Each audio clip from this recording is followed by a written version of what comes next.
Africa's dream to connect all its major cities with an integrated high-speed railway network has taken a critical step forward. Last week, a 5-year action plan was signed between the African Union Commission and China.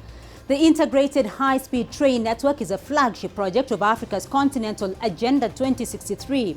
And this 5-year plan is a result of numerous planning sessions between the African Union Commission and China to promote cooperation in transport networks and industrialization fields. So what are the key milestones and implementation timelines of the project? And what economic, social and political outcomes will be produced by Africa's high-speed rail network?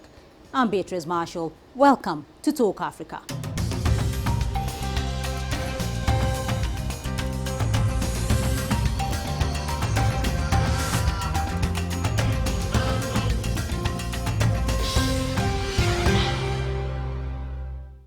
Now, the creation of an integrated high-speed train network that connects all African capitals is high up on the African Union's Agenda 2063 and would not only facilitate better movement of goods, people and services, but also enhance new transport and commerce arteries into Africa. And just last week, part of this goal was realized when a new 752-kilometer line linking the Ethiopian capital Addis Ababa with the port of Djibouti was officially opened. It is the first modern electrified railway across the African continent. And CCTV's Girum Chala has more.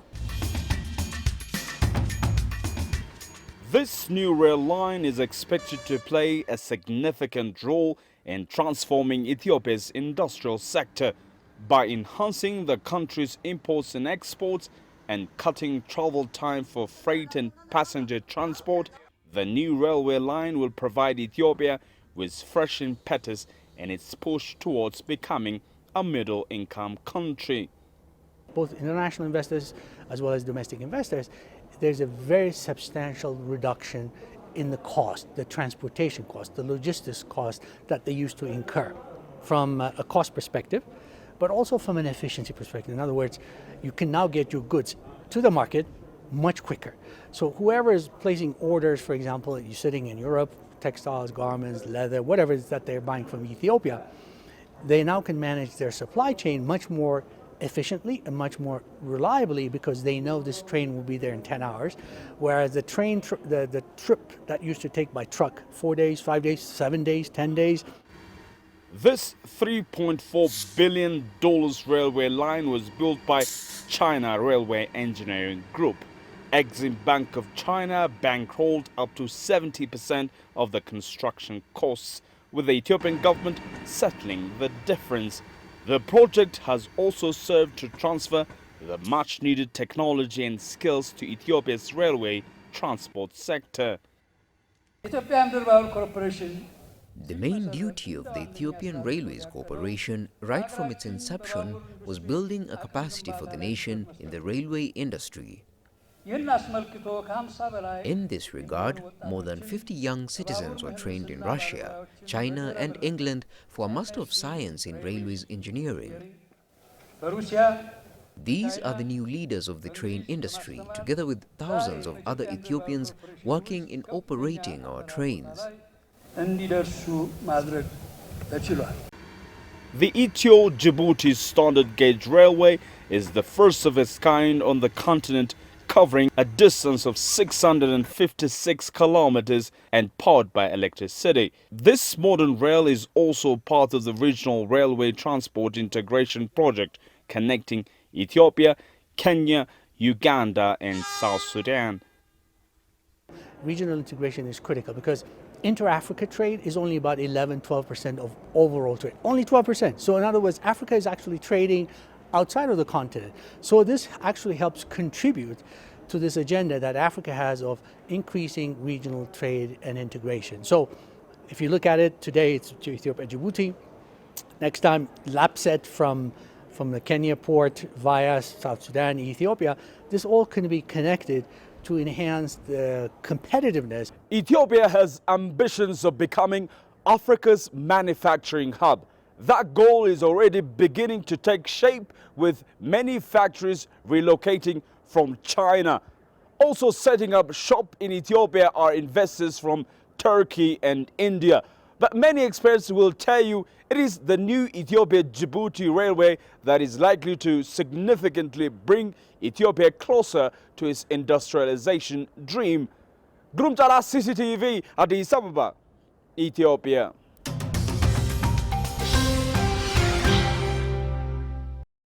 Well, the signing of a 5-year action plan between the African Union Commission and the government of the People's Republic of China is a critical step towards realizing Agenda 2063 and follows the Memorandum of Understanding signed between the two sides in January of 2015 to promote cooperation in railway, road, regional aviation networks and industrialization fields.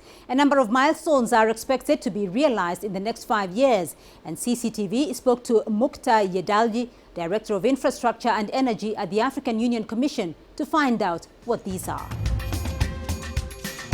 Thank you very much. Africa's dream to connect all its capitals and major cities with an integrated high-speed rail networks has taken another critical step following the signing of a 5-year action plan between the African Union Commission and China. Now, what does this 5-year action plan entail? The AU vision is about integration. These projects contribute tremendously to the setup of that vision we have, which is actually to have every capital city in Africa connected through by railways. That is what we call our century dream. And we hope we will implement it soon and to make sure that our continent is integrated properly. At the same time, this 5-year action plan is the result of numerous planning sessions, as you remember, an exchange of visits between the African Union Commission and China since the signing in January 2015 of the Memorandum of Understanding between the two sides. So what are some of the key project highlights of this 5-year action plan? Well, as I said, this is the action plan is setting up the cooperation between the two parties, China and Africa in general. I just want to highlight the 3 major principles based on which we have actually set up this cooperation. Number 1 is this cooperation should be based on the mutual benefit. Both parties have to see benefit from this cooperation. It's not one way, it's 2 ways cooperation. Number 2, it should be based on promoting local entrepreneurship and local manufacturing, and everything that is actually needed for this project and the setup should be coming from the continent. We would not like to have anything coming imported and exported within the continent.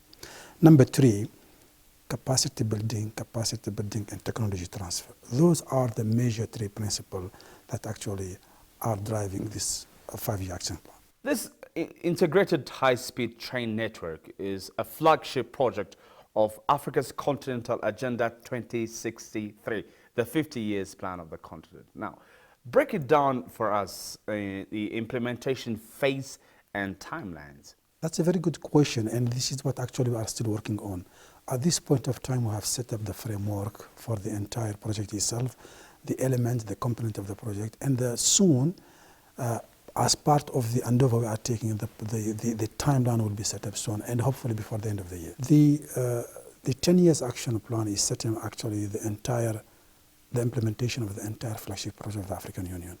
This considers the monitoring, the setup of the governance, the funding, the coordination mechanism with the member state and different stakeholders. All those elements actually are embedded in the 10-year action plan, and certainly this project will be part of that 10 years action plan. A project of this nature, understandably, is quite complex and has immense cost implications. So what is the overall cost of this project and how is it going to be funded? Again, at this point of time, we are preparing the term of references for the feasibility study itself. The project implementation unit will be set up soon. We are already discussing those matters from both parties, China and from the African Union side. And that feasibility study will exactly define the entire cost. And remind you, with the new technology and with the new development in the way the railways are setting up, the cost will be certainly affordable for everybody. I will not anticipate on what's going to happen in the future. However, I am sure we will be making the funding mechanism in a very inclusive manner for all stakeholders that are involved in, meaning the member state, the regional economic communities, our partners will be certainly involved. But again, it is still at the feasibility study stage. Final question to you. How does the integrated high-speed train network tie in with Africa's aspirations of forming a continental free trade area and generally also motivate economic development? As I was saying at the beginning, not only this is implementing the AU vision in terms of integration, but also that means that it is all those framework that has been already accepted within the African Union Commission, be it the CTFA or the boosting the intra-African trades or CADIP even, and the PIDA implementation. This high-speed train project will be one of the major driving factor for the implementation of those frameworks and vision of the African Union in terms of integration, trade, movement of people, and so on.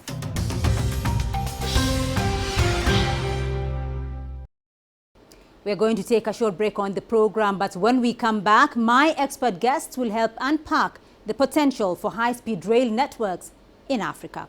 To stay with us.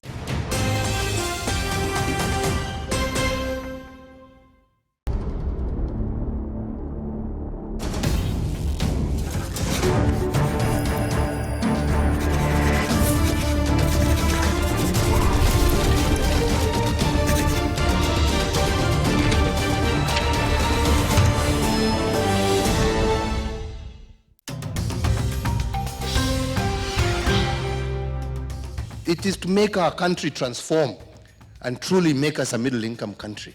Let us not put obstacles that help or that delay our progress to that particular agenda.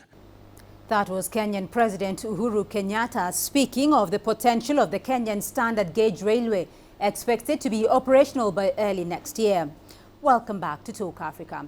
Now, to help unpack the potential for high-speed rail networks in Africa, I have expert guests standing by in Beijing. Liu Shichin, he's a senior researcher at Renmin University.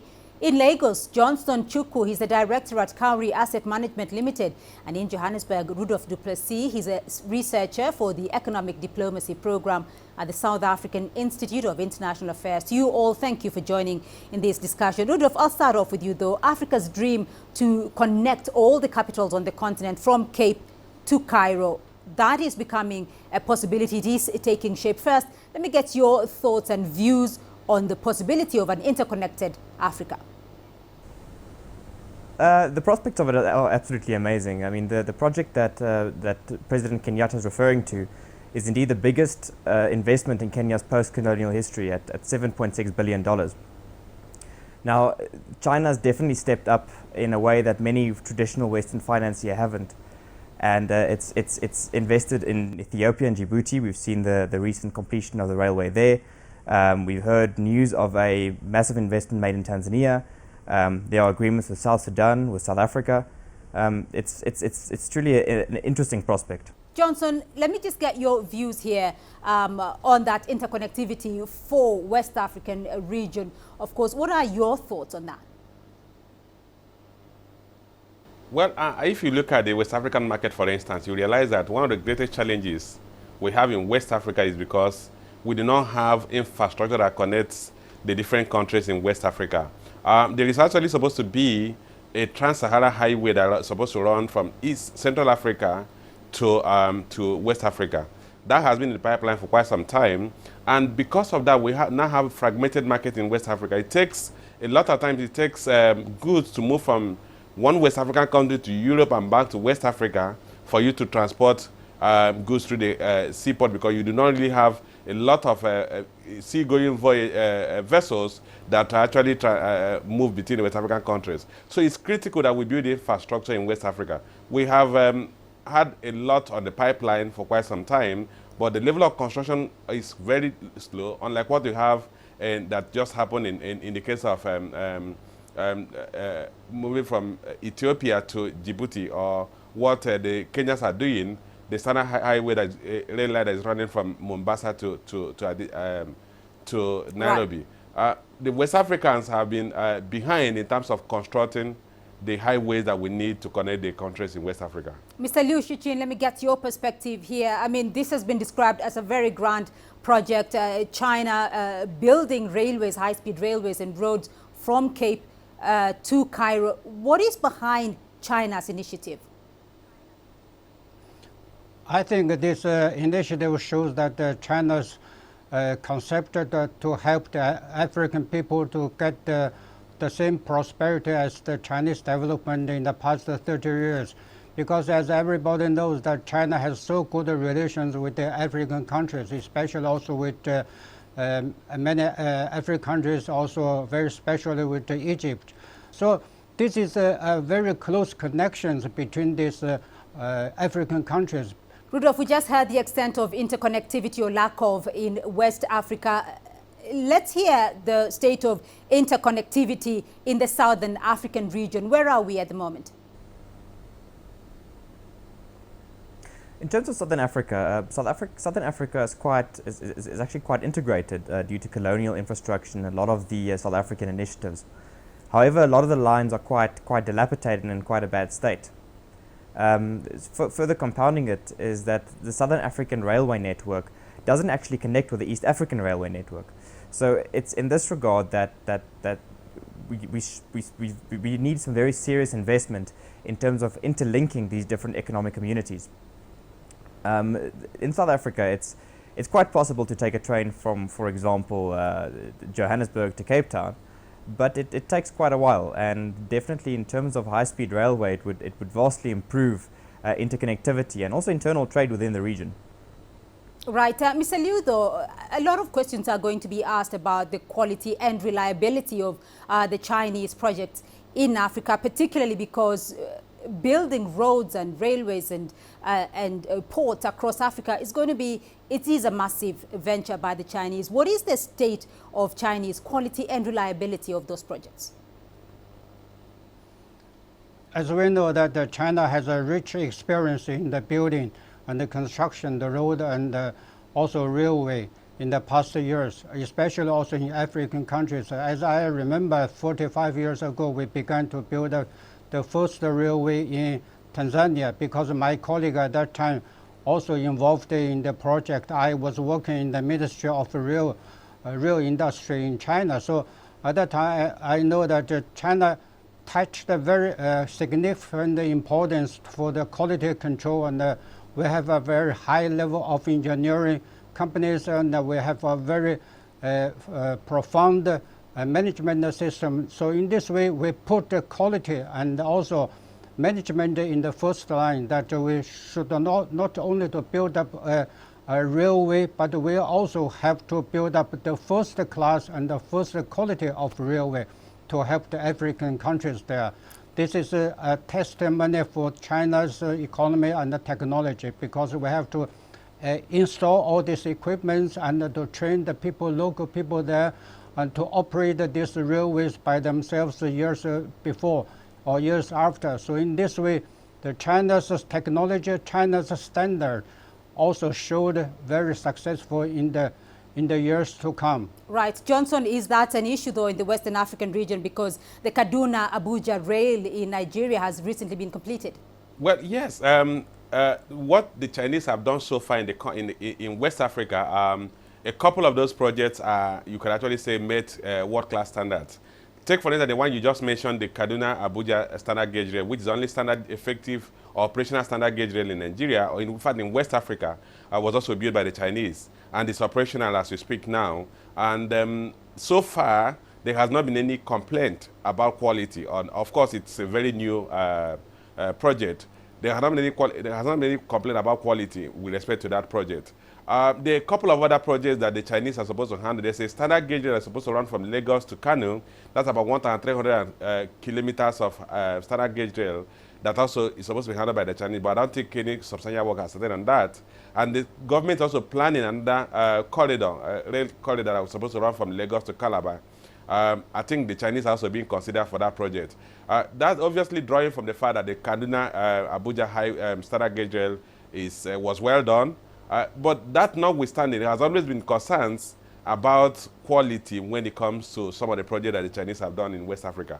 But I think the key thing is that there has to be defined standard ab initio at the point of awarding of this contract, and those standards need to be monitored, measured, and enforced. I think once those systems are put in place, we should be able to have projects executed in West Africa that meet world-class standard, though they are handled by the Chinese. Right. Rudolph Duplessis, of course, there are going to be issues that will need to be addressed within the next few years, though, if this major project from Cape to Cairo is to become a reality. What are some of the issues we need to focus on, or the continent should focus on, to make that a feasibility? Well, one major issue is obviously the issue of land. So I think the ball would very much lie in the court of African countries to ensure that these projects and their feasibility has been tested before implementing them. And then secondly, I think one of the main reasons that colonial railways eventually grew as dilapidated as they did is due to the fact that adequate maintenance wasn't carried out. Now, I think that can be tackled in two ways. The first way would be obviously capacity building initiatives to ensure that there's enough adequate training on the African side, and that there's enough institutions to ensure that these railways are adequately maintained by the right people that can do the job.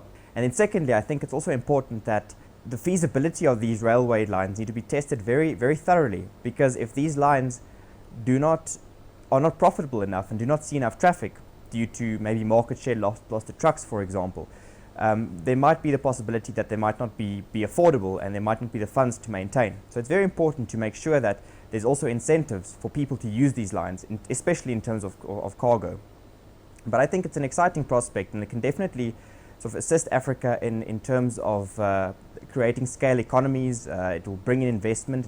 It will bring in investment in the manufacturing sector, and it will also ensure that intra-African trade be improved, which is vital to the development of Africa. Right. Johnson Chukwu, obviously in your segment as well, there are issues that you would be hoping that Africa or Chinese can put in place to address the various issues. What do you think those should be?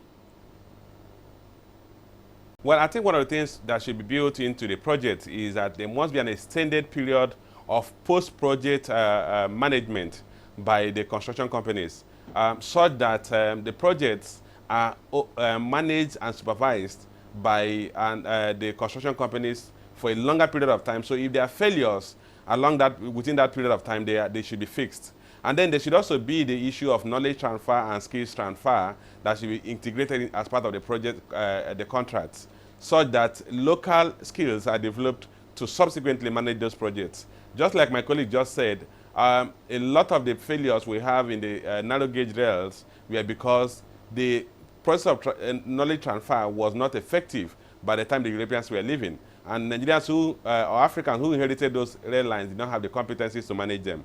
Now that we're talking of next phase of infrastructure development, and the Chinese are basically leading the drive, we should make sure that, one, that there's a knowledge transfer and skills transfer, and two, there's an extended post-project supervision and oversight, such that failures are immediately handled by the project contractors. Mr. Liu, obviously this is a question for China, though, because there are issues of sustainability post-project and also questions of knowledge and skills transfer.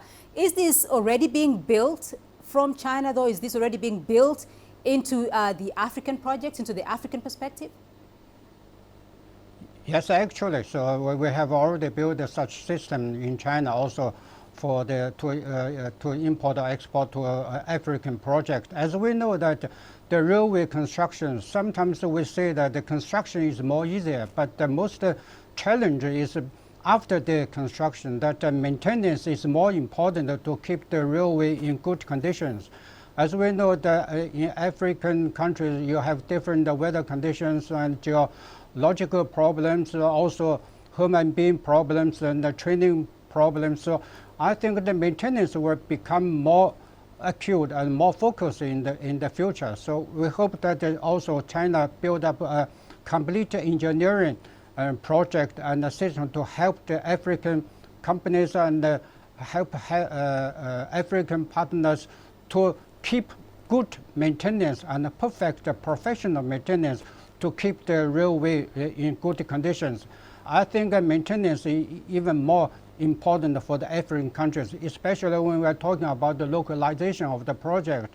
We have to be aware and pay attention that how to train the local people to be more professional and more effective in maintenance. Rudolph du Plessis, of course, we are talking about Africa as one entity, but of course Africa is 54 countries at various levels of development here. There are bound to be challenges in achieving this Cape to Cairo initiative. True, there are definitely challenges. Challenges in terms of governments being able to speak to each other. There are challenges of geographies. There are challenges of skills available in different countries. But I think in this there are opportunities. Scale economies can definitely assist in developing African infrastructure in terms of also developing African manufacturing capabilities. So where skills transfer is essential in places that are less developed, it is also essential to make sure that African skills where they exist are implemented in these places, so that skills transfer not only happen between Chinese to African personnel, but also from African to African personnel. I think that's also important. Right. Mr. Liu Xiqing, though, what are we likely to see in the short term in terms of preparations for this massive project? What are we going to see in the short term, and what will we see in the long term? I think in the long term, in African countries, we have to pay attention to the 2 points. First point is all the countries related are trying to build up the new ways that should keep the political stabilization. I think political stabilization is the precondition for the economic development in all countries, including also in European or in Asian countries. In African countries, is most important thing. I think because they have some sensitive groups there, they are trying to make troubles to have to influence this such a construction there. The second is the financial problem that most of the African countries are short of financial resources. But I think African states and nation, you have another very strong point that you have very rich resources. I think in this way, to compensate the shortage of financial resources, I think it could be possible. So in the future, the third point is also another for the human, the talented people training to build up a professional and effective and more reliable people that can know the engineering project, that have more advanced technologies and new more management system. So all these 3 points could be realized and help to develop the African economy. I think this is the most important thing for the African countries to emphasize their endeavors to go further in the right direction. Right, that's all we have time for on this week's Talk Africa, but thank you to my guests for their insights. In Beijing, Liu Xiqing, he's a senior researcher at the Renmin University. In Lagos, Johnson Chukwu, he's a director at Cowrie Asset Management Limited. And in Johannesburg, Rudolph du Plessis, he's a junior researcher for the Economic Diplomacy Program at the South African Institute of International Affairs. Remember, you can join the conversation at home through Facebook, Twitter and YouTube. And do join us again next week for more on Talk Africa. Goodbye.